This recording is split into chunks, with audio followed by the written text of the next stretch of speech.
Last time on Square Roots, we kick the Mako up to 88 miles per hour and go back to the Citadel.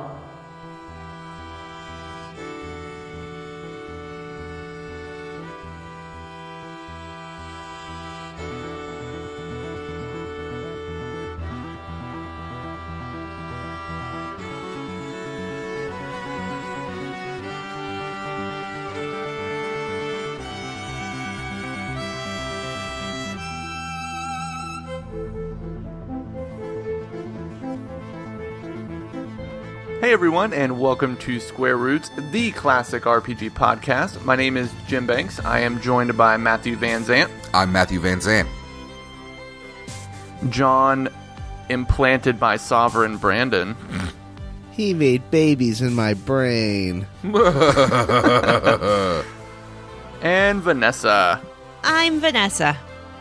For those of our listeners that don't know, we are a podcast that plays and talks about your favorite classic RPG games one chunker at a time. This week, the chunker that we're discussing is our final episode in our Masseffect series. What? It's going to be a short one, too. We played all of Masseffect. We played all this game ahead of time, and now I have one full page of notes, and that is it. Oh. That's not a lot. Man, why are Vanessa and John so quiet? I'm waking up. My brain's like, it's at 30%. That's like the longest I've ever gotten to speak without hearing other people. Thought my internet connection went down for a minute. No, it's 10:15 in the morning. What's to be sleepy about? Well, it's also 7:15 in the morning in British Columbia. You live in Britain? I live in British Columbia. Columbia, the floating city? Yeah. It's real racist here. Do you get a lot of free cocaine from the drug lords out there in Columbia? Whoa. No. Why? Do people who live in Columbia get free cocaine? No, they do not. That's how it I'm works. pretty sure it just rains from the sky in Columbia. Cocaine and comes out of their coffee. faucets when they go to the bathroom. You know, Columbia has one of the largest cities in the world. What is it? Real Madrid? No, Bogota. Pagoda? Yeah, it's got like 10 million people there. Where's Madrid? Is that Spain? That's in Spain. Yeah, that is in Spain. What's the one with the big Jesus statue? Brazil. That's Brazil. That's in Brazil. It's on Rio de Janeiro. There it is. Yeah. Yeah. Shout out to our South American listeners. Yeah. We do. We have a new Brazilian listener. Sorry about implying that you're all on coke. Yeah, jeez. So guys, before we get into Mass Effect, let's talk about how we leveled up. Oh, boy. John, why don't you go first? Yeah, John. Okay. I watched 2 movies this week. I watched one called The Disaster Artist. Oh. And that one was okay. I thought the jokes were ripped off of How Did This Get Made? Including half the cast, and then planted into random members of, like, 20 minutes of the movie is people watching the movie and making fun of it, which is very weird. And then the last 5 minutes of the movie are side-by-side comparisons of scenes they reshot that look and are staged exactly like the real scenes, and it's kind of pointless and feels like a DVD extra. It feels like they were just like, that's just jerking yourself off to be like, look how closely we made this movie to this other movie. Oh, was James Franco in a movie in which he got to jerk himself off? Color me shocked. Color me so surprised that great, wonderful James Franco. You know who had a really good cameo in that movie, though, was Zac Efron. Who was he in that? He played Chris R. Oh, okay. The other film I watched was I, Tonya, which Vanessa has spoken about previously, and based on a true story just like The Disaster Artist, and I thought handled it much, much, much better. It was a much more interesting film. Like it was truth. an actual movie? Yeah, it's a film about truth and perspective and how we have internal biases and the way we remember things. The way we remember what Tonya Harding did is based on the TV culture at the time, and the way that Tonya Harding remembers things is based on the self-interest you have to be the hero of your own story. And it's also about unreliable narrators. I really need to watch that. It seems very interesting to me. Yeah, I recommend it's it. very good. Just there's a sports columnist at the Oregonian got super mad at the film and said that it was propaganda and lies, and I think missed the point. That it's her perspective on what happened, and the film goes out of its way to show she is lying. I thought I saw some article. I think the headline was, "This is exactly what Tonya Harding wants." Yeah, that one. Yeah. The film that shows that she's a liar. That's Yes. People anyway, are dumb. So that is how I leveled up. Matthew, how did you level up? Well, I've always got so many things I want to talk about. I did start playing The Witcher 3 on the Xbox One, and it is wonderful and delightful. And I would very much like it if The Witcher and Legend of Zelda Breath of the Wild could just do a feature swap, so that in Legends of Zelda The Breath of the Wild, I can click a button to make my horse teleport to me. And in The Witcher, I could climb literally fucking everything I see. Otherwise, instead of like dying when you jump down or like losing half your health when you jump down a little ledge. Yeah. In Witcher. Also, definitely The Witcher feels like a Game of Thrones-ified Zelda. So, I recently went on a little run. Have I talked about this, where I watched a bunch of Oscar movies? I think the last one I watched was 3 Billboards Outside of Ebbing, Missouri, and I only watched about a half hour of it before I was like, I watched about an hour and a half of it before I was like, I don't even care how this ends. I hope all these people die. This movie is garbage. Wow. I've been thinking a lot about that movie, and I think you're kind of right. It's torture porn, but it's like poverty and like desperation and sadness porn. It's terrible. Well, there's one incident in that movie that happens. I think it's like maybe 3/4 of the way in, and it kind of throws out any it just ungrounds the film. It's so outlandish. Is that Woody Harrelson's role? No, it's when Sam Rockwell almost murders that guy by throwing him out of that building. Yeah, that was weird. That's about when I was done. I was just like, eh. Anyway, but the big level up of mine for the week, since I don't want to go on and on, is happy birthday to me. To you. I'm Clap, clap, clap. 36 years old. Clap, clap, clap. And I had a birthday last week. Yeah. And happy birthday to me. Vanessa, how did you level up? I had a birthday last week. Happy birthday to me. Yeah. Happy birthday to you. Vanessa. You guys Clap, going to clap. say happy birthday to you. Happy Clap, clap, clap. birthday, dear Vanessa. Yay. Our Clap. co-hosts are garbage for not singing with me. Fuck you both. Now the song is Clap. public domain. Yeah, we talk a lot about Jim's twin sister, but we rarely mention that Matt and I are twin siblings That's on true. this podcast. That's So true. we both had our birthdays last week. Why is it that we always sit so close to each other when we record this podcast as well? John and Jim, did you have a tough time at the beginning when she and I always like held hands and like just had to be head to head in our matching outfits. in our matching outfits? Yeah, sometimes I lose track of who you guys even are, like which one is which. Well, Right. I'm Matthew. I'm Vanessa. See? Yeah. Easy. One Still time, totally to confused. trick us, Vanessa showed up with a fake beard, and Matthew put on a wig and shaved, and I didn't know which one was which. Boy, this would be So funnier if it wasn't wacky. so insulting to Vanessa. Oh. Vanessa, you look nothing like me. Oh, well, thank you. I can't accept that compliment without insulting you.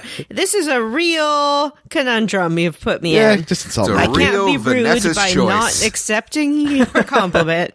But if I accept it, I'm being rude. Gosh. Yeah, I was born a couple days after Matthew because he was a natural birth and I got stuck and was a cesarean. But otherwise, twins checks out. Yep.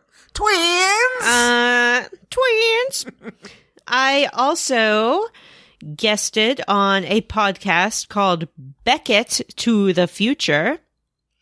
It's a Quantum Leap podcast. What? Quantum Leap is my most favorite show of all What? time. Really? It's true. Yeah, really. I loved it. I loved it so much as a kid. I had a little shelf in my house that had a picture of Sam and Al on it and a Quantum Leap book and a bookmark, and I loved it. It was my favorite forever. Quantum Leap, it's Quantum Leap. You know it's Vanessa's favorite show. Oh. Never heard of it. It is the show that I like to watch. It's the best show ever. So it's about physics? He's Or is it in about a psychics? dress and solving a crime, but is he Buddy Holly? No, he's Nobody not. knows who he's gonna be. He doesn't even know himself. Oh. Hey guys, I don't know much about Quantum Leap. What is that show? I mean, I know that dude teleports into like other people's bodies, but why? He is a scientist from the future. But From the future. the future is he's like solving 1999. old So at this point, crimes. it's the past. Changing And he things that made a once time went machine. wrong. Now he's But something went going wrong to with his do time it machine, so and it just right. sent his consciousness back in time.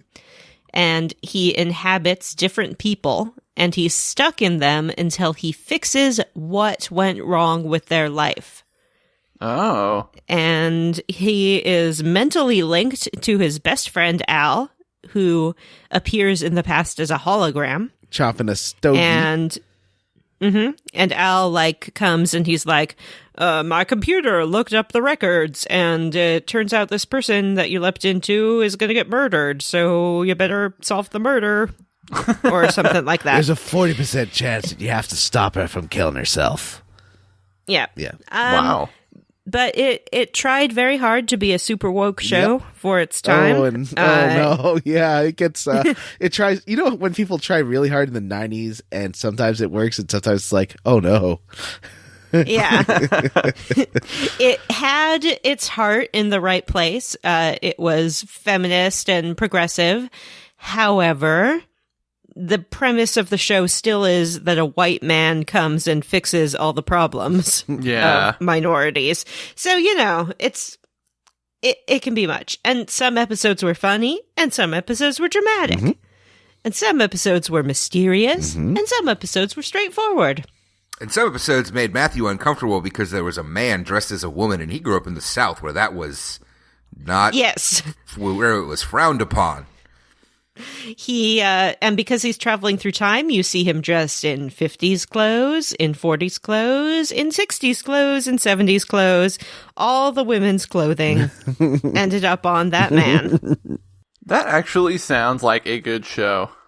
It is. I would definitely give it a try. I think it's on Hulu, right? Yeah, it's on Hulu. You can watch the whole thing. I was in a episode about the episode Kamikaze Kid, and that's going to air on the 15th of February. So if you want to maybe watch that episode and then listen to the episode of Beckett to the Future that I'm on, that would be a great introduction to the show. Sweet. Jim. How did you level up? I went to a rodeo twice. What? Yeah. Come on. The second time we were like, Once this is ain't my acceptable, first but- rodeo. Oh, man. You know how many times I've heard that joke this week? Is this your first rodeo? You're like, no, I went to two. No, the company that I work for sponsors the big rodeo that's in Fort Worth, Texas. So Because your pants are tough enough that if you fall off a horse, it's okay. that's right. And so I went to the rodeo a couple times. I'm not a huge fan of rodeos, even though I don't like cows and I think they're really stupid. It's weird seeing grown men tackle them and tie them. It's just weird. So I'm not a huge fan of the concept of rodeos, but it was fun. My favorite thing about it was most rodeo guys have really stupid names. Like one of them, the best one was, I think his name was Stitches O'Bannon, which is, and like half of them are named Colby Colby something or other. So every day this week, I've been thinking about fun rodeo guy names. I was actually going to make a list and email them out to my colleagues because we were all making fun of the stupid rodeo guy names. So have you chosen one for yourself if you were to become a rodeo guy? I haven't yet, but my favorite one that I was thinking of yesterday, man, what was it? It was like Bandana Johnson, and then I liked the name Chad Rodeo. Chad Rodeo. Yes.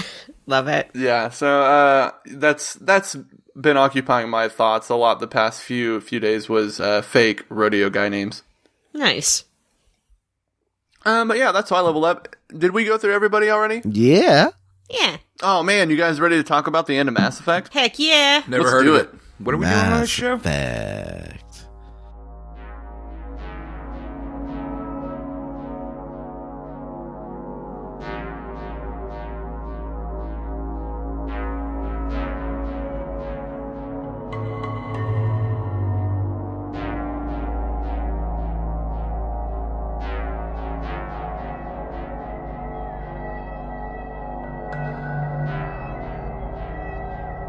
We're going to talk about Mass Effect. This is a Mass Effect podcast. It is. No. I thought we were a podcast about classic RPGs and playing them one chunk of Reno at a time. And Mass Effect being a this classic is a chunky RPG is maybe way. the current series that we're doing, based on that premise. We do lots of stuff. Yeah. Who can even keep track? Who's to Yeah. say? Me. I can keep track. There's really not that much to it. Who's to say when a body goes out of bounds? Let's open up that Codex. Yeah. So, if you guys remember, we crashed the Mako through a Mass Effect relay. Ooh. Yeah, Called we the zoomed conduit. it real fast. A tiny Mass Yeah. Effect relay that connected directly to the Citadel. And we immediately crash into some geth, which is really satisfying. The Citadel being some sort of space station that also acts as a relay that allows giant space Cthulhu Terminators to step out of the dark spaces and eat all of us squishy people. Did you guys notice that the relay that you come out of into the Citadel is what was identified before as like the relay statue celebrating the relays? Yes. Yeah. Turns out it was a real relay all along. I It was really enjoyed. Chekhov's relay.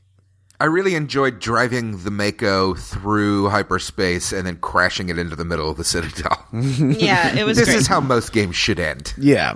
You'll also notice the body of the Geth has been bisected with its legs in one place and its torso in another place. Oh, poor Boo. Yeah.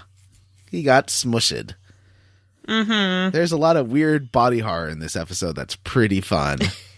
Yeah. There is. So when you get out of the Mako, you can go talk to Avina, the Citadel VI, and she'll tell you that the Citadel is pretty fucked up. Is Tons Avina of part people of are- the, like, Reaper's Citadel? No, she's a somebody sorry install it after? technology. Yeah, I think That she's makes like sense. post-installed. Because it'd be funny if she was Reaper technology and she's just like, "You will all be killed. Submit to your fate." How can Like, this one help you? She was pretending to be helpful, and she's like, "There's no Reapers here. Everything's fine." Go talk to Yeah, those that would be husks. great. They will help navigate you to safety. If the Reapers created her, wouldn't she look like a Reaper? So it would be like a robot space bug, and like maybe we would Yeah, just that would be put kind of a giveaway. trench coat and a hat on, and would be like, "No, I'm to help you here. I'm nothing suspicious." Bleep bloop, you look delicious. Do you remember when in Mars Attacks when they were blasting that you were safe and they come in peace as they were shooting everybody? Yeah. It's sort of like that. I like Mars Attacks. People rag on it all the time, but I like it. I like Can we just? parts of it. Yeah, it it's has a good movie moments. based on a series of cards. There's not exactly a lot to it. No. It's fine. The ringing endorsement. It's fine. They put Pierce Brosnan and Sarah Jessica Parker's heads on dogs. Do they do that in Mass that was Effect? good. No. No, but in Mass Effect, robots eat people, so that's probably more fun. Can we talk about how the premise of this show is that... I don't think so. What? Can we talk about how the premise of this show is that robots eat people? That's not what robots do. Well, sometimes they do. What? Who's eating whom? The Reapers This are is eating crazy. everyone. They don't. And they're They aren't robots. eating anyone. I haven't You don't seen know any that. Reapers eat anyone in this game. Okay, what No, me neither. what do you reap that you don't eat? Why would they call it reaping? Consequences. If they're not eating the things that they're I reaping. thought of one. Cotton. Ooh. Huh? Oh, nice. Shit. Yeah. There you go. I solved your I really riddle. reaped What are you what I going to do sowed now, with that Sphinx? challenge, didn't I? You know what you sow with? Cotton. I'll sew your face shut. So what happened? Oh, God. Now we're chasing no. Saren through the Citadel. Is that right? Yeah, and we Yeah. have to take the like maintenance route, which this is kind of confusing because eventually you have to do kind of like a little spacewalk. Well, Jim, they ignored the signs on the Citadel elevators that say "Do not use in event of fire," and Shepard's like, "Oh, this is the fastest way to get there, anyways." And so the elevator gets stuck halfway, and he has to shoot out the glass and then walk on the side walls of the interior of the Citadel. You guys didn't think it was a bit of poetic justice that we finally got to like break one of these elevators and be like, "Fuck you, elevator! I spent way too much time in you this game."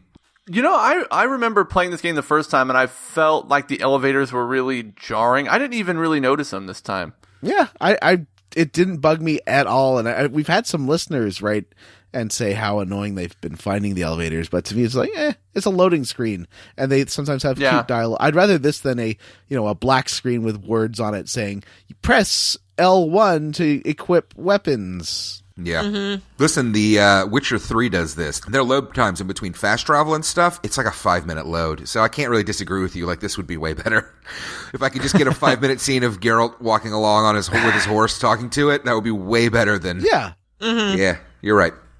One of the things I like that loading screens do is when they put like little lore excerpts on their loading screens. I think everybody should do that.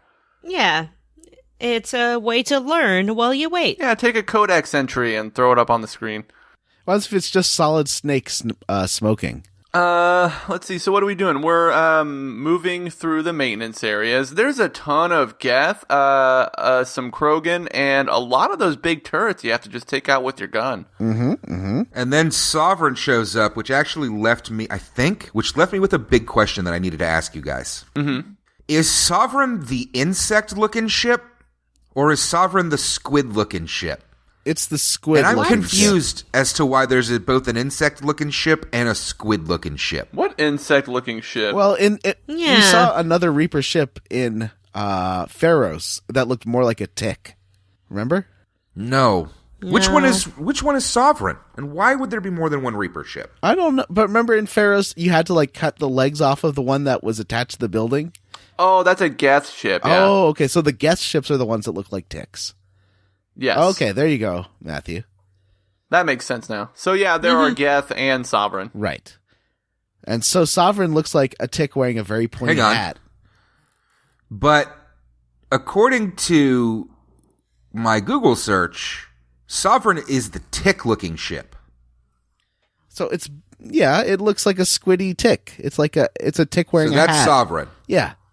Yeah. See, that's then not the what I geth thought ship Sovereign doesn't have was. tentacles. It's just got like little legs on it. It's cute. So is it a geth ship that shows up here? So there's this scene where a big old ship shows up, It's and Sovereign. it has to like... Yes, okay, so the geth ship is what you stop there. I thought that was Sovereign. Yeah. No. Sovereign fly into Citadel and suck on it like a straw. Yeah, that's why I was so confused. Because this one ship has a face. What is the ship that has a face, not the one that's alive? Maybe you need to put aside your preconceived notions, Matt, about what's alive and what isn't. Our tiny, pathetic minds can't comprehend the ship That's design right. of the Reapers. we get some cutaways to space battles as we were walking through the interior of the or the outside of the Citadel, I guess. Well, sort of. We're outside in space, but we're inside the little shell of the Citadel as it closes. And there's a big old space battle going with like the Asari ship getting blasted, the one that has got the big mouth, looks sort of like a manta ray. Yeah, and the Alliance ships aren't there yet, and we are on the Alliance ships are on our way, but the Citadel forces are getting destroyed. And they're trying to close this thing? Yeah, Saren triggers the doors to close on the Citadel, so it like collapses in on itself like a shell. And the Sovereign is inside, so it's protected from all the Citadel fleet. Ah, okay. It's very clever. That is very clever. And why did Sovereign have to teleport onto the Citadel instead of just flying in with his ship? He did just fly in, but Saren had to go through in order to help him get inside. Yeah. Yeah, like shut down defense and slaughter everyone who was in there and whatnot. Gotcha. The plot still seems very convoluted to me. It's not simple. It's not like, hey, Link, time to go stop this guy with your Triforce shit. You know? It's a grown-up game for grown-ups. Maybe it's a teenage game for teenagers. I do wish that Saren was like a better villain. I kind of like that he sort of gets chatty and normal, that he can just sit and talk to you. That part's... I guess, I mean, he just seems like, maybe this is by design, but he just seems like he just doesn't have a lot of presence, I guess. But maybe that plays to, like, the whole theme of indoctrination. Yeah. Yeah, he's a sidekick villain the whole time. Yeah, he's it's not like you real sort of bad. think maybe he's the main villain, but it turns out he's not Saruman. He's just, that other dude, Christopher Wormtongue. Lee. What's he called? Yeah. He's Saruman. Wormtongue. Exactly. Saruman is the one that was played by Christopher Lee. You're thinking of Sauron. Oh. Yeah. Yeah, Fucking How am I idiot. supposed to keep God. straight How Sauron dare and you. Saruman? Come on. Yeah, so, I like, know. he's Isn't that the Dr. dumbest Janos thing? from Ghostbusters 2, and Sovereign is Vigo the Carpathian. Yeah. I like to that's think that he's a perfect. real worm tongue, and that Sovereign is Saruman, and the Reapers are Sauron. Okay. Okay. So this whole area, you're basically climbing up a tower, but you're climbing it up with your magnetic boots. So it's like, Yeah. it's a pretty cool area because you are walking. You remember in Batman when they're climbing up a building and like they'd have guest stars pop in? It's just like that. It is. I wish a guest star would have popped in. That would have been amazing. Caden Alenko would be like, "Oh, hi there, Shepard. I really love you." Speaking of Caden, I was really surprised that after we go through this portal, you're stuck with the party that you took to Ilos. There is no team swapping for the final battle. So who was in your party? In my party, I had Tali and Liara. Me too. Oh. And Tali, we'll talk about Tali's requests at the end of the game because it's very surprising as to what she wants to do. Oh. Who did you have in your party, Jim? I was using Rex and Garrus. I use them the entire game. Yeah, I stuck with Tali and Liara the whole game, and they were wonderful. Interesting how almost all of us, except for you, Jim, ended up with the same party. Did we? That's funny. I honestly, Tali's the most interesting character in the game, and Liara was sleeping with. So Well, I brought Liara to Ilos because I would have felt really guilty if I went to a Prothean planet without bringing, like, the Prothean obsessed Asari. Oh, that I makes like having sense. Tali because she's good against robots. She is a good game robot. So, Jim, I noticed you say Saren murders a keeper. When does he do that? I don't remember that at all. When he's walking through the like council chambers area, I'm pretty sure he just shoots a keeper. Oh, how could they shoot the little bug friends? I guess he's mad at them because the signal didn't work. Did you all? You don't have? Or do you have to hack that turret to blow up the geth ship? Is that part of the... okay, so there's that room with the 3 turrets, right? What? When you're walking along the side of the Citadel, or on the side of the... whatever that place is called, there's a section where a geth ship lands and starts offloading geth. And there's I remember. 3 turrets, and you can hack one of them. You can turn them all on the bad guys and hack one of them. Yeah. Do you have to do that to get past that part because the ship is blocking the way? Oh, I don't know. I didn't do any of the hacking, I don't think. Oh, okay. This is the exact situation I was talking about, because I guess the geth ship shows up, and you have to, like, stop it? Yeah. I thought this was really fun. It was Yeah, me annoying, too. and I died like twice, but it was neat.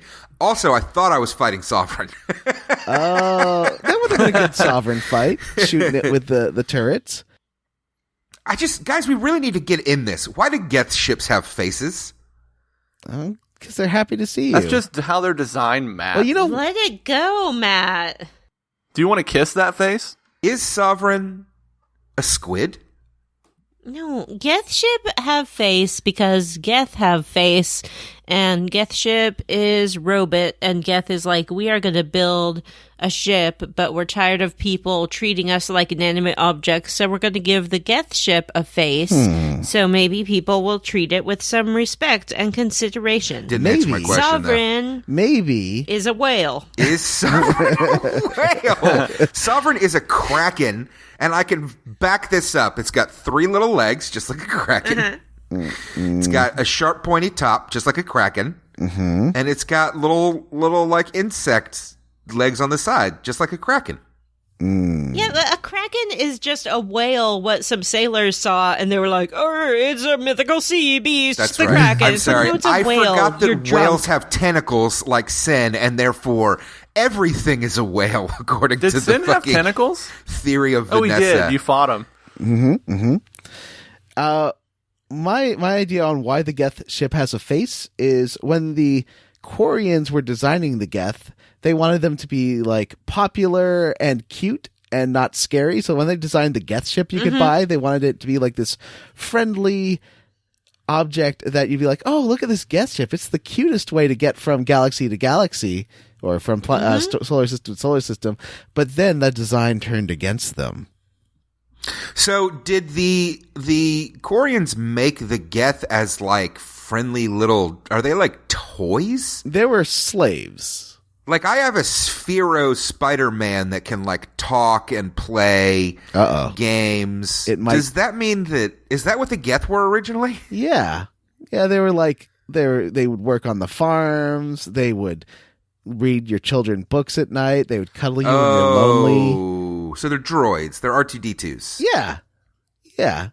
And they were built without any sense of self-awareness, but then something went wrong. As One of them got struck by lightning, and now he's Johnny Five. Wait, so Exactly. it's the droids from Star Wars except Cylons. yeah, basically nature found a way, according to Dr. Ian Malcolm Quarian, and they became self-aware. Chaos! Dr. Ian Masseffect. All right. So then you kill Saren. Whoa, No, come actually, on. no, I did Actually, not kill Saren. I didn't well, kill that's where- Saren Me either. neither. Yeah. The fuck? You two are the bad guys. Yeah. I Why bad am guy I the talked only to one him. that killed Saren? Let's get into it. So you defeat this Geth ship by taking over, or apparently you don't. You guys did not blow up the ship, right? Quick question. I did. Does I had a Saren quick question have for. a Hold up, face? no, Matthew. Yeah, hold your horses. That's all. Did That was it. you? So you didn't blow up the ship, Jim? I know. Are you talking about the council ship? No, the Geth ship that is. Oh, the Geth ship. No, I don't think I did. Okay, so yeah, I think you could just go past it, or it flies away eventually. I don't actually know if I did it or not. I wasn't paying I attention. don't was just remember getting doing by. that. Vanessa, I don't know if it blew up or not. Did you blow up ship? I don't know. Oh, did it start like having blue flames? I don't know. I did hack the turret. There's 3 Stop asking turrets. And us I leading stood questions there, and just and there tell was us. like a countdown, and it was like countdown for when it will stop dropping geth off, and then it was over, and I moved on with my life. Yeah, I didn't get a countdown because I blew it up. Oh, so I guess I didn't blow it up. Okay. Whoopsie. It's okay. So what happened, John? There's a countdown? I didn't get that. Vanessa got that. I got the countdown. Countdown? Yeah, I to don't say, remember if there like, was a you can countdown. finally get past, because the geth ship is blocking the way. And Yeah. either you This is wait, why I shouldn't have played this 2 weeks ago. either you wait Even taking and notes. fight 3 or a few waves of geth, or you blow it up and you don't have to fight all those waves of geth. But also, even playing on super hard, I would use my biotic powers to make all the bad guys float, and then shoot them when they are disabled. And then when my powers were used, I would use Liara's powers to make them float, and all the bad guys were disabled. And this is the easiest part of the game. It is very easy. So you got way overpowered at this point, basically. I was level 50, so yeah. Yeah. They should yeah, me have too. introduced a new enemy type, like maybe on Ilos or something like that, because you fight these geth the entire game. It's boring. Yeah, I think they mix it up. You get husks, and you get Krogans, and you get Saren. Yeah, they could have mixed Rap. up a bit more. Good Yeah. old Saran wrap that has a face, apparently, and therefore he's a geth. Had some jellyfish or something, some volus. So I killed Sure. Saren. And in fact, I like one-shotted Saren. I think I shot him twice. Well, and he You escaped. are Matthew, so we are- jumping ahead. Yeah. Am I? All right. We get Yeah. to Roll back. the council chambers. Roll and out. Saren is there, Autobots? and you're like, you can have a little conversation with him because he sees you walking, Yeah. sneaking up behind him. I kind of felt bad for him actually because he's like, oh, because like during your last conversation he expressed some kind of doubts about what he was doing, even though he ultimately felt like he was making the right decision. He told me, he's like, yeah, Sovereign, noticed that I was feeling kind of iffy, so he put a bunch of implants in my brain so I wouldn't feel doubts anymore. And he's like, was no, I don't have "Aw, any that's pretty doubts, and sad." it's great. What if the Reapers are Transformers? Well, they could be Decepticons. What would Sovereign turn into? A Mako. Oh, yeah. An Or I guess evil he's already a Nice one, squid. Jim. He's already a squid, so he would turn into just like a Robo-Man. You're not very good at this. Mako. Mako is the answer. Yeah, he turns into. So he's the one of those Mako. Transformers that can transform into 3 things? Like Astro Train? He's just making the whole time. Sovereign's been making you angry by being kind of hard to control and shoot with, as part of his long-term plan to annoy Shepard. That's how he incepts you. But also being super fun. Yeah, I kind of like the Mako personally. I loved it. Yeah, My no. favorite part of this game. Down with the Mako. All right, so then we kill So Sarah. you have your conversation. Yeah, so my conversation with him, he was telling me about his implants. I was like, how could you do that to yourself? He's like, well, it's, you don't get it, do you? Which is the worst line in anything. If you don't become part of his troops, he will kill you and everyone you love. But if you let him modify you and replace your face with robots, you will be okay and survive. And then I started using the renegade options, which is like, no, he doesn't let any organics survive. Sovereign will just use you for as long as he needs and then get rid of you, like they did with the Protheans. Mm-hmm. Even the Protheans that cooperated got turned into some kind of robo-slurry. Or robo-cotton. Maybe robo-cotton. Do you think that they just collect what's left at the end and throw them all into a slurry-making tank? Or do you think that they, slowly convince them to become more and more robot until they're just Reapers themselves? I'd say the answer is at the end of Mass Effect 2. Yes, Really? it sure is. Yep. I finished know what, that game, and I still don't know.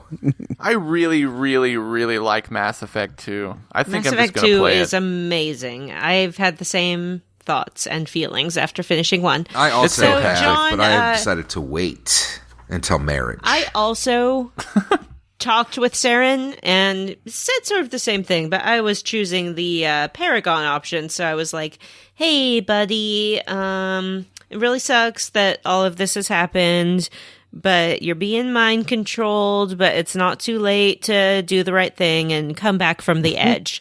So how did your conversation end, John? I like, you know what you have to do, Saren. Click, click, blot, blot. And Saren's like, yeah, you're right. So he points a gun at his head and shoots himself. That legitimately surprised me when he shot himself. Like, that's not how I expected this encounter to go down. No, it's not something that usually happens in your final boss battle.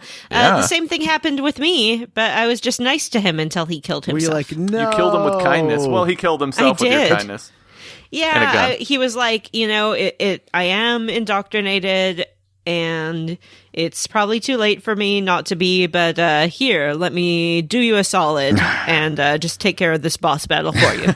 So, Matthew, what happened with you talking to Saren? I told that motherfucker that he should shut his fucking mouth because he was a dick.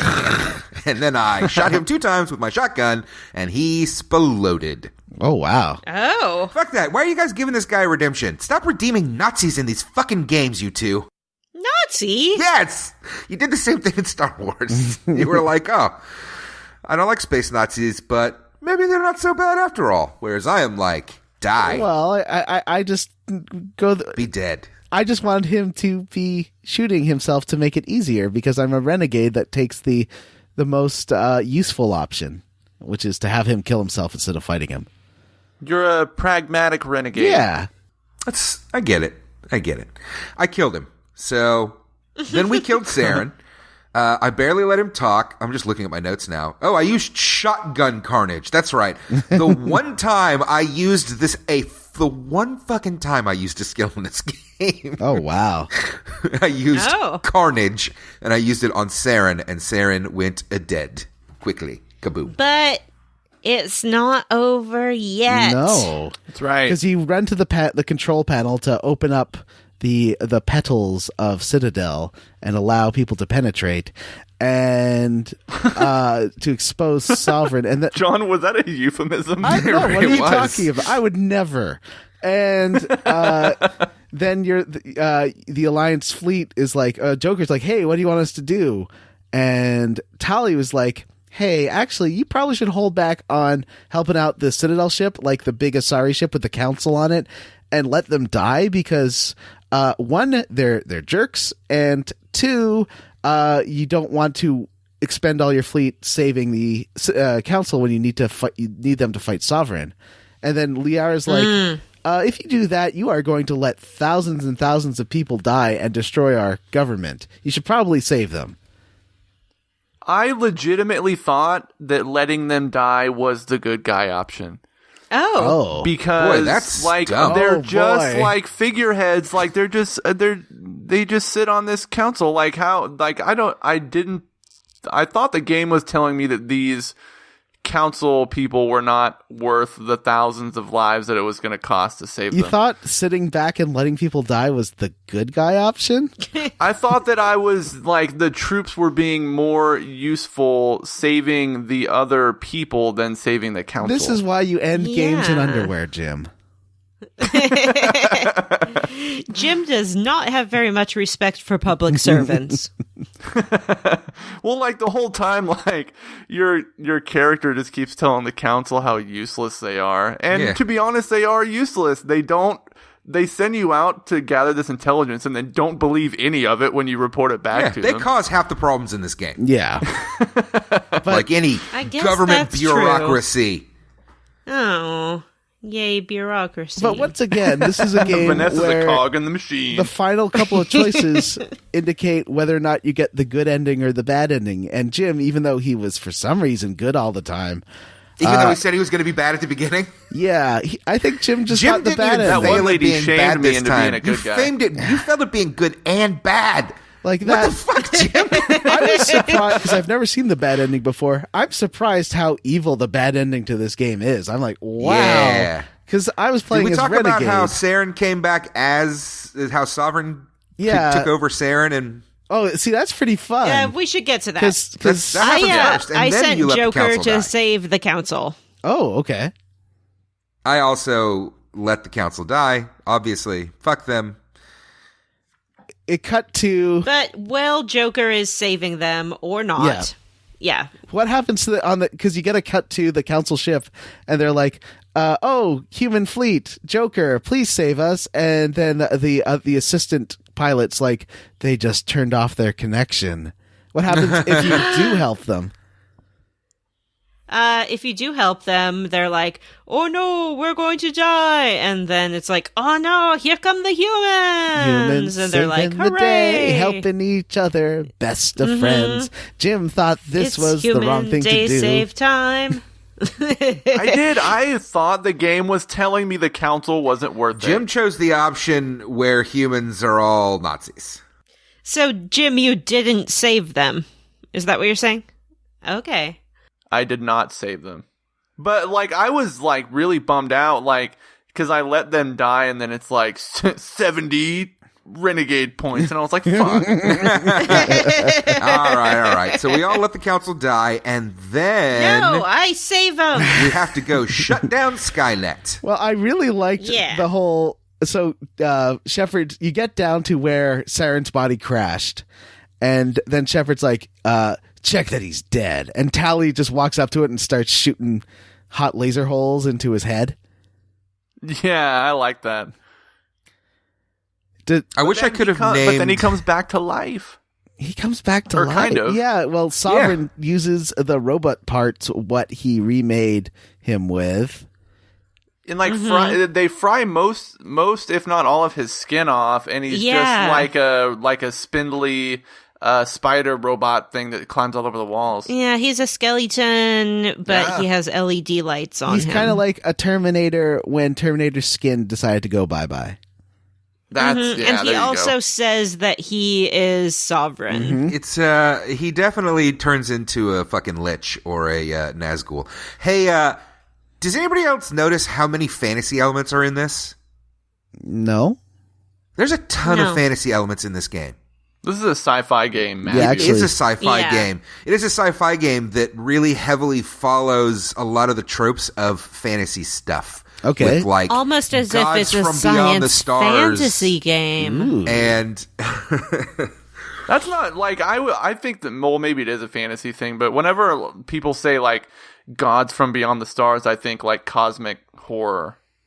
Cosmic Yeah, horror? but you're Lovecraft always thinking stuff. about Cthulhu. that's why you should check out the Malazan Books of the Fallen, Jim, because that's a Game of Thronesy deep sci-fi series that's all about gods from Cthulhu's from beyond the stars that have dreamed the world into existence. It's crazy. Ooh. Terrible series. I can't stand it, but you might like it. Now he is Spider. Now he is Spider. This boss fight wasn't super hard because if you hit him with biotics when he's not moving, he just floats and you could just keep shooting him, which is pretty good. There is a cutscene mid-boss fight of how the space battle's going. Vanessa, because I saw mine of the Alliance fleet now is wrecking Saren. But what was yours like? Because the Citadel forces were still there. It was similar, actually. They save the council, but then they're like, okay, we need to concentrate all our firepower on this big squiddy that is sucking our Citadel like a straw. There was some very bad graphics when Sovereign crashes through a ship and it explodes like a Star Fox ship. Like it do 5 chunks. It looks terrible. Oh, Jensen Ackles. Why is he on my Pinterest feed? Jensen Ackles? He's no Jared Padalecki. He just popped on in there. I'm looking at pictures of pretty buildings and elephants and things. I mean, I'm not on Pinterest again while we record. Vanessa, why are you drunk at 11 o'clock in the morning? That's a good question. Mimosas! Mimosa We need to get rhymes this with show on the Vanessa. road because I'm having egg tacos for breakfast at lunchtime as soon as we're done with this dumb show. Yay! Listeners, Yeah, and I am that's it for going Square to Roots.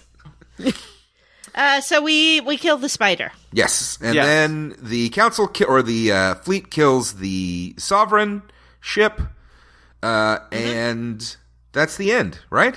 Or do you get to be Hitler? You know, for all of Sovereign's blustering, they just take him down like they would just any other type of ship. Well, That's all he is. They just shoot him a bunch. Joker does his famous flies up and then goes straight down and shoots him after you. Because when you kill the sovereign possessed Saren, it lowers the shields on the ship as a bad design flaw. Because I guess Sovereign's real distracted.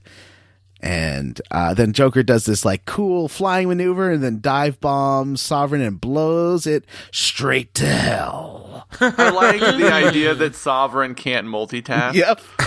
And then he can't keep his shields up and do whatever he's doing. With He's the only Citadel got at the one same time. processor, so he can't do too many tasks at one time. He forgot to load his shields.exe program. They should have made it a woman ship. They should have made it a Typical woman man, ship. am I right? Oh. So Sovereign then decides to, like, as it's dying, crash through the Citadel council chambers, and it looks like he hits Shepard because it goes right through, and then Shepard's like, get out of the way, and he like makes sure Talia and Liara are fine. Oh, and by the way, for the boss fight against Sovereign, Talia and Liara were disabled by a grenade. Oh. So they did not help you. Well, actually, no, they still That's did. right. Oh. Yeah, they I were don't still know. doing stuff, I think, weren't they? Yeah, I think they were temporarily disabled, but they got better. Yay! And so it looks like Shepard is killed. Oh no.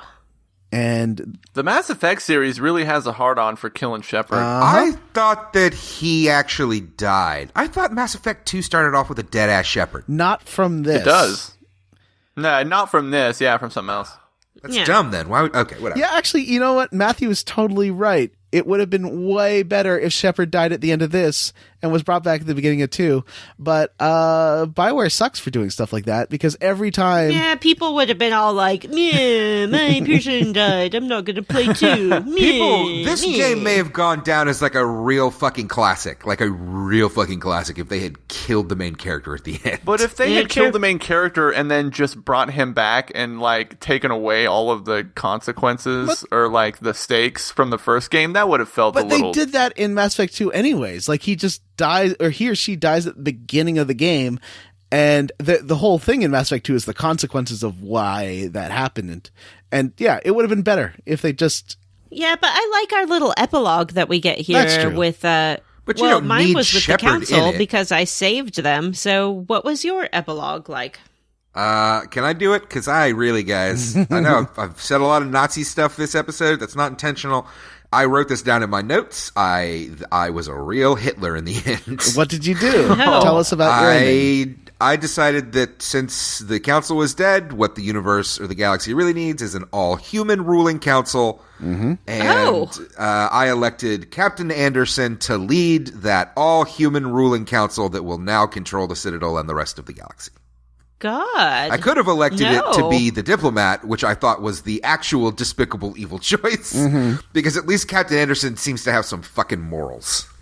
Jim, This is terrible. did you I notice know. all the dark camera angles and lighting and evil music as this scene played? And were you like, maybe this wasn't the good choice? No, because like what you can do is, even though I killed the council, because I thought I was doing the right thing. You did the right thing. You can still elect to have a multi-species council to like reassemble a multi-species council. Yeah, because I Ambassador see. Dina's like, well, this is why we can seize this moment. We can make humanity the leader, and all the other races will have to do what we say. And you do get the choice to say, that's not right. That's not what we should do.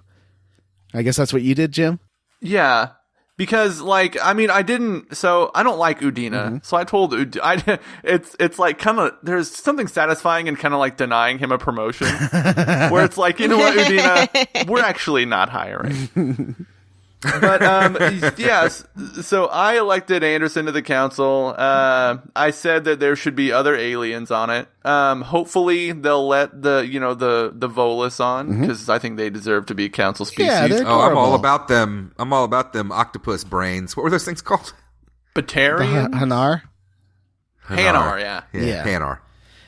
I decide when they're like, so I was like, oh yeah, great. that's cool. Sure, humans only on the council. You're right. And he's like, so who do you want to lead the council? Do you want me or Captain Anderson? And I said, I don't care. Whatever you guys want. It's good. And who did they choose? It didn't say. Oh. Yeah. I was like, I'm going to focus on finding the rest of the Reapers. And that was my ending. Huh. Well, I had the council there, and they were like, hey, we survived. Thanks for that. We're ready to have a human on the council now. Who do you want to be on the council? And I was like, Captain Anderson. And Udina was like, I'm an evil little buddy. Yeah. And then Shepard was like, we're going to work together now to stop these Reapers, because the council finally accepts, after a Reaper has come, that the Reapers are coming. I thought the ending, like the last maybe 30 seconds to the minute of the game, was a fucking cheese factory, because it's like, no, it's up to the humans to find the Reaper, and it like cuts to Shepard like staring out of a window into space. Yeah, they have Shepard doing a hero pose. Yeah, it was silly. I had him looking red, and it was like kind of ominous lighting and like a dark blue planet behind him. Did you have like a happy pose at the end?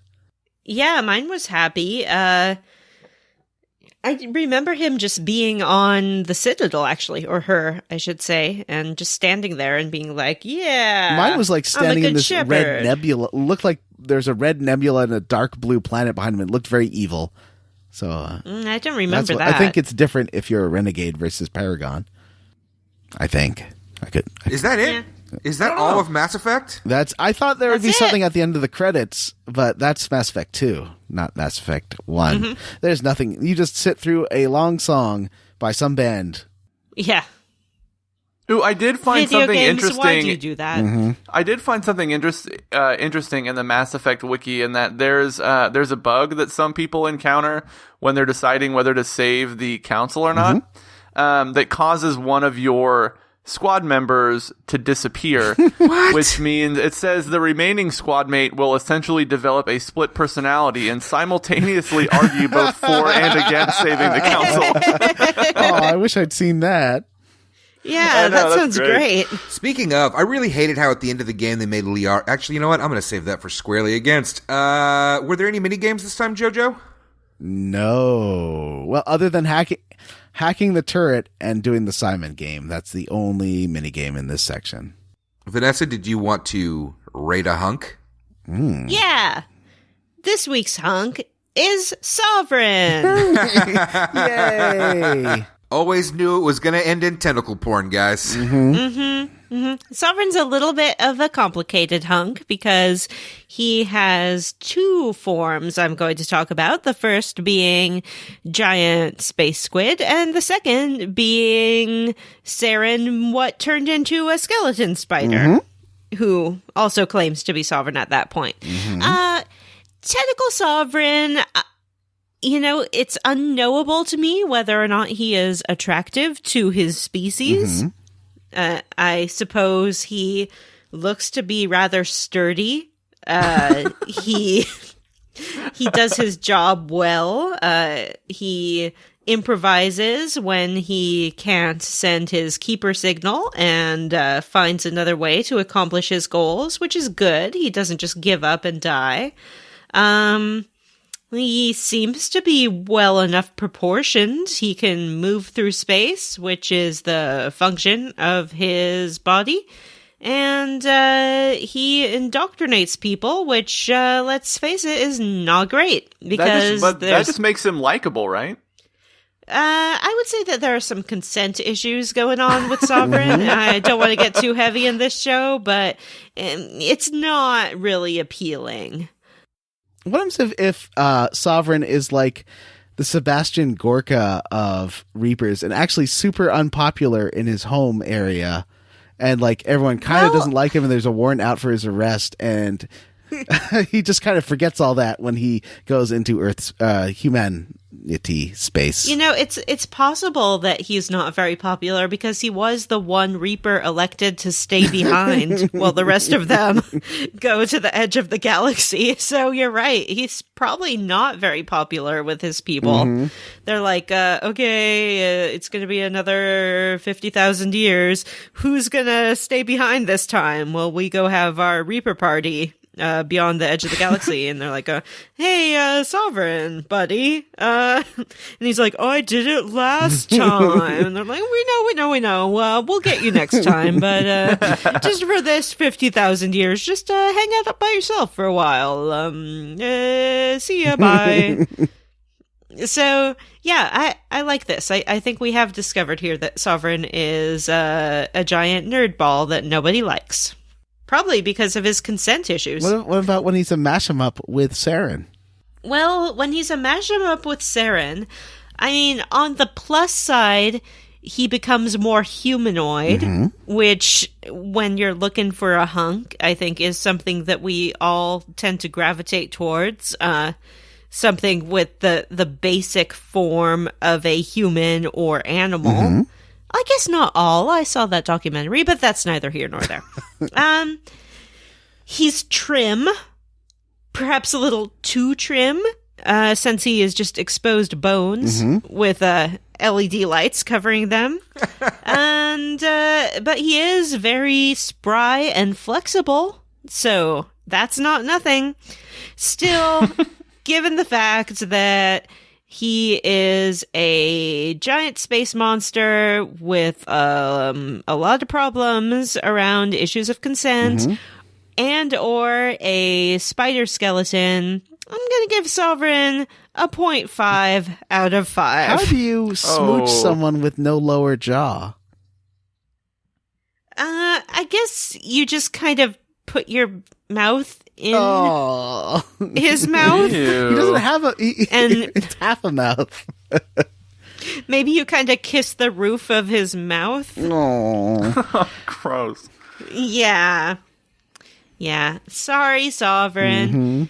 However, I felt like Sovereign was a good villain, and I like the presence of the character in the game. Okay.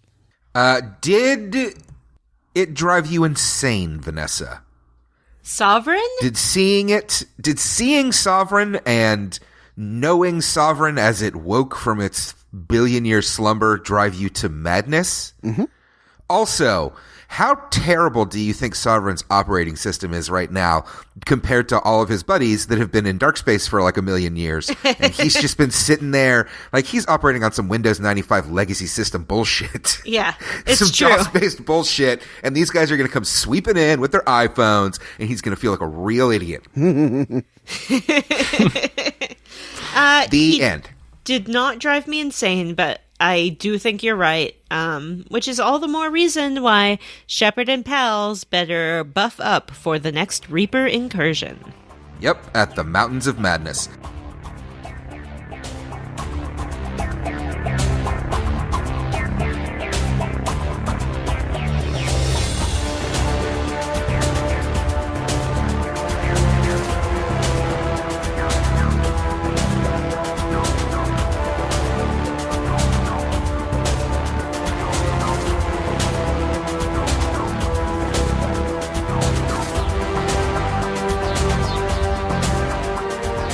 Squarely against. I'm going to be roundly for Mass Effect. It's a fun game, but flawed. But in particular, I don't want to sit here and try to give it all some big review like I'm a smart review guy. So I just want to say that I really liked Liara and the relationship that you got to cultivate with her, but I really disliked how by the end of the game, she was just a puppet that was repeating the things that you wanted to say, and it was not cool. She changed her entire personality to become a space Nazi for humans, and I don't like that. Oh, boy. She should have bailed on me at the end there and been like, oh, really? Okay, bye. That's true. I agree. Did not like. Squarely against. Roundly for the game overall. John. I am roundly for Mass Effect. I think Mass Effect 1 has the best music of the series. It's very quiet and kind of Blade Runner-y and Vangelis-y. And later on, it becomes more like bombastic music, and the game also becomes more of an action game later. This is definitely the quietest and most thoughtful of the series. I still like the later games, but I love the tone of the first one. I think that it's more thinky than the later ones. But yeah, definitely roundly 4. It has some issues. I think it doesn't spend enough time with the crew. There's no real loyalty missions. There's some, like, you can get stuff for them, but it doesn't really affect anything. And I also dislike the renegade options in this one that I think get better later on. So, but still, roundly 4. Jim. I am also roundly 4 Mass Effect. I played it a long time ago and was kind of lukewarm on it. I felt like the combat was really bad. And the whole elevator thing really got to me. But this time I had a lot more fun with it. The running and gunning stuff was simple, but it was pretty fun. Some of the mechanics still felt kind of broken, like the whole cover system wasn't very useful and all that. But I liked it a lot. I could have done without all the space racism. The fact that the galaxy was full of people that hated each other was kind of a bummer. But all in all, I liked it a lot. How about you, Vanessa? I think this is a good game. It is well written. It takes the protagonist and makes them gender neutral or optional, and that means a lot to me as a woman gamer. I like it when I am able to play as a woman, especially one who is written like a human being and not like a, lady human. Because if you know what I mean, does that make sense? Because a lot of times they write these women, but they're still kind of written for the male perspective. And I didn't get that I will sense with fight Shepard. the bad guys with my sexuality. Exactly. That's how I do it. Yeah, and Matt fights bad guys with his sexuality, but nobody takes lingering camera shots of him. It's very strange. You don't know my life. So, I am all for Mass Effect. I particularly like the ending where you can just talk the bad guy into shooting himself in the head. And I suppose some people might think that's like a cop-out, but I love it, and I wish all games ended like that. You know what? Didn't really think of it quite like that. Great point, Vanessa. I wish I would have done that. Is that the good ending? Yeah. You can do it good or bad. Like, I took it What? as I got renegade points for making him shoot himself, and she gets I got Paragon points for getting him to shoot himself in the head. We are going to have a little bonus episode, and your homework will be to watch the video for Commander Shepard, the song. We will link it in our Facebook group and on our Twitter, and we shall have a guest on to discuss the merits of this song. It might be one of the best written songs ever. Amazing, and really do watch it and then live it. It will get into your mind and it will be there for the rest of your life, but you will not be angry about it. It's very like good. Commander Shepard. Yeah. What's the one line that we all loved so much? I can't No, remember don't now. spoil Yeah. it, man. Yeah, that's true. It's very good. Yep, so that is it for our Mass Effect series. For those of you that played along, thank you very much. Next episode, we are going to begin our Phantasy Star IV series. Whoa! What? And for those that listened and didn't play along, thank you very much as well. Yeah, I mean, you know what? Didn't mean to say fuck you to half of You our know what? fans. Thank you for listening. We hope that you enjoyed the video game for your mind. Playing it with your imagination. Oh, shit! Vanessa, Square Roots, it's like a video game for your mind. Vanessa, that's the best tagline ever. It doesn't even make any sense. Yes, it does. Does it? I think Video Game Book Club is the best tagline ever. But it's too late. We're already married to the classic RPG podcast. Fucking things can change. Yeah. Fucking things can change. Classic Matt. So yeah, thank you to everyone for listening. Next week, we are beginning our Phantasy Star IV series. Woo! We're very excited about that. That might be John's favorite game, or at least a very important one to him. Yeah, it's super important. So you all have to like it. I've never played it. I'm excited. I also have never played a Phantasy Star. Me neither. Yeah. We're all little baby fresh eyes, except for John. It's true. Did someone say little baby fresh eyes? No, nobody said that. Daddy. That's not what somebody said. Oh. John, I hope you're really excited to spend the next 5 episodes babysitting 3 little baby fresh eyes. Oh, no. Why? Yeah, Daddy now, John. Oh, I love boy. you, Daddy. My skin is Oh, crawling. God. Bye. No. All right, just a quick reminder to everyone who might be playing along with us in Phantasy Star IV. This next episode, our first in the series, is going to cover the beginning of the game all the way up to leaving the BioPlant with Rika. Nerds. Hey. BioPlant. Come on. Rico statutes. So, what's happening with the Mako? It's dead. Yes. We're not doing that anymore. Yeah. Who did our theme song? Hold on, I'm getting there. Also, just a quick reminder to everyone that we have an email address. You might not know. It's squarerootspodcast@gmail.com. If you'd rather not send us an email, you can reach us at our Facebook group, the Square Roots Podcast Group for smart, cool, very attractive people. Or And you can Paige. tweet at us. We are at Square Roots Pod. Oh, boy. Also, our theme song for this series is by Sophie Marlin. Check out her violin covers of tons of game themes on YouTube at Sophie Marlin. That is spelled Marlon.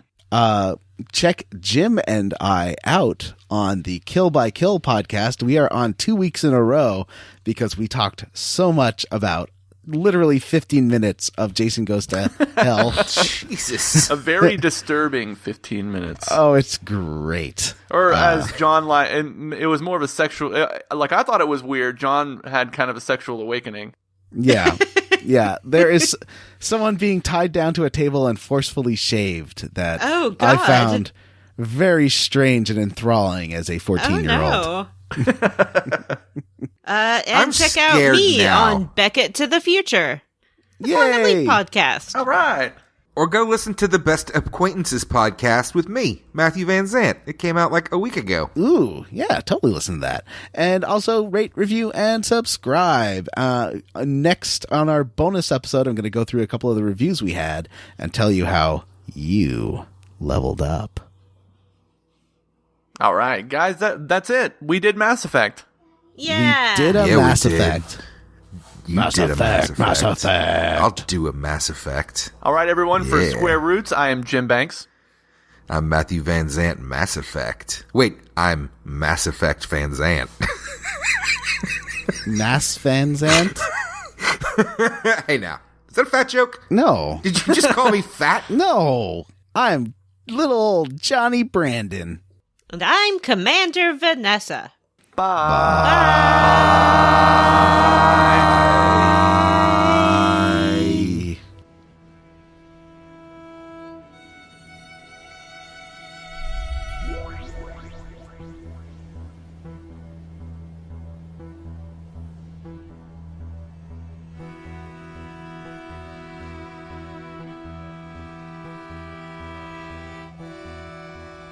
Okay. Okay. Okay. Also, why does the ship without the face get to be the ship?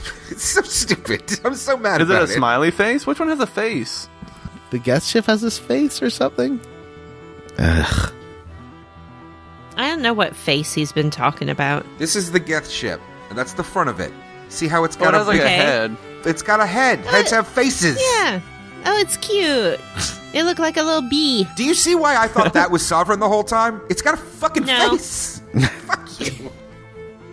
Lots of things have faces that aren't sovereign, like me. Yeah, it's true.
Hey, it's just me. It's just Johnny. I hope that's okay. It's kind of weird being here by myself. Normally everyone else is here, and I guess that's okay. So, hi. We talked about doing dramatic readings, having people from the audience send in their submissions for dramatic readings of Matthew's crazy notes, and we actually got a couple.